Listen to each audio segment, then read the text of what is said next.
Als we nu niet radicaal het roer omgooien en de klimaatdreiging ernstig nemen, verdwijnt tegen 2100 40% van het leven op aarde. Straffe taal van onze Limburgse klimaatambassadeur Injas Schops in het TVL Middagnieuws. We hebben systeemveranderingen nodig, zegt Schops, die samen met de VZW Klimaatzaak de Vlaamse, Waalse, Brusselse en federale overheid voor de rechter heeft gedaagd, omdat ze stuk voor stuk hun klimaatverplichtingen niet nakomen. We hebben op 1 december de ingebrekenstelling naar die 4 overheden gestuurd. Eigenlijk gezegd van kijk, dit is er aan de hand. We hebben radicale systeemveranderingen nodig van onze overheden, zegt Schops. Net zoals we ooit wegen hebben aangelegd om auto's te laten rijden, hebben we nu overheden nodig die systeemveranderingen aanlegt om elektrische auto's, om publiek transport te gaan organiseren, om ons zo te organiseren dat die CO2 uit de lucht kan verdwijnen. Geen makkelijke boodschap nu diezelfde overheid zonder geld zit. Het redden van de economie primeert, ook op kap van het milieu wordt bespaard.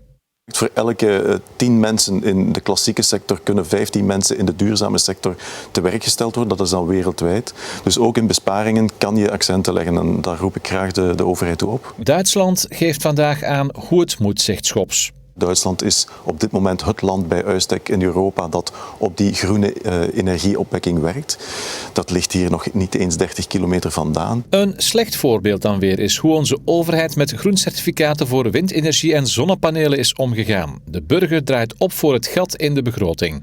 Als men morgen nu zou zeggen van die certificaten te laten betalen door de fossiele brandstofsector, zij die eigenlijk de vervuiler betaalt, dan gaat daar diegene die het vervuilt ook moeten betalen en gaat eigenlijk een omgekeerd effect teweegbrengen. En dat gaat een oplossing kunnen zijn. Volgend jaar op de grote klimaattop in Parijs moet de opwarming van de aarde een halt toegeroepen worden. Het is dan of nooit meer, waarschuwt Injas Schops. Het is de grootste uitdaging van de mensheid die er ooit geweest is, de klimaatproblematiek, die eind volgend jaar in Parijs zal gemaakt of gekraakt worden.